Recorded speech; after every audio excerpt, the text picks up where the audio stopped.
আজকে সানডে, তাই সুমনকে বলেছিলাম একটু বেরোবো। কোথায় গেল? তো বেরোবো, জুতো রাখতে হবে তো। তো এবার কেসটা হয়েছে কি, আমরা বাগবাজার মায়ের বাড়ির ঘাটে যাচ্ছিলাম, ঠিক আছে?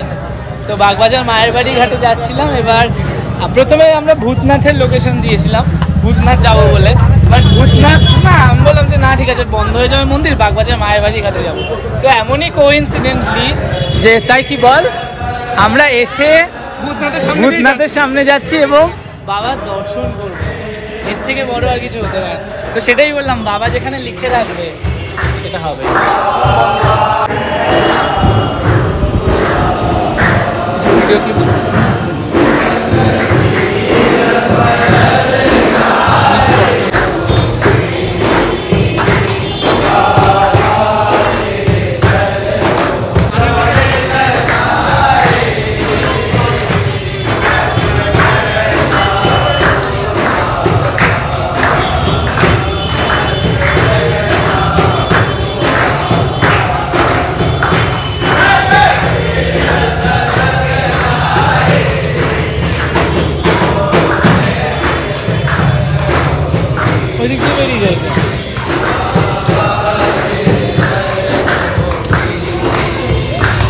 মানবি তো যে চিলি চাইলে সব সম্ভব। ভালো মতো হ্যাঁ হ্যাঁ মহাদেব, একদম হ্যাঁ একদমই পাশে,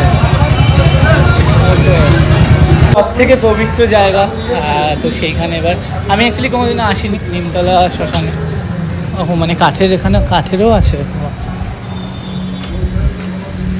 তো সব থেকে শান্তির জায়গা কিন্তু। আচ্ছা এই দিকটা কাঠের চুল্লি, বাবা এত চুল্লি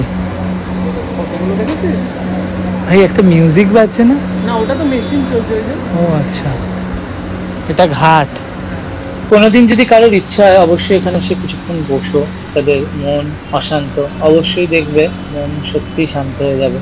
এত সুন্দর একটা ভাইবস কাজ করে এখানে মন্দিরের ওখানকার। শ্মশানকালী মন্দির, শ্মশানের ভিতরে। এবার যাবো মায়ের ঘাটে যাওয়ার জন্য। বিশ্বাস করো এত ভালো দর্শন, ভালো লাগলো সব লেখা ছিল।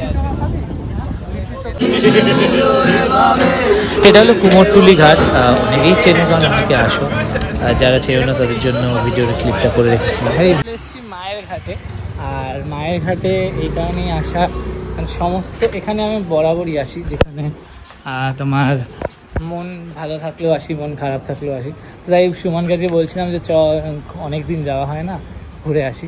কি ভালো লাগে দেখো, কোনো সময় রাত্রে এসে দেখো, রাত্রে এত ফাঁকা থাকে আর এত ভালো লাগে। আর ইনি হলেন মা শারদা।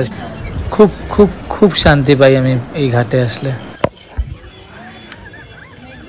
ওই কেমন লাগলো ফার্স্ট টাইম এসে?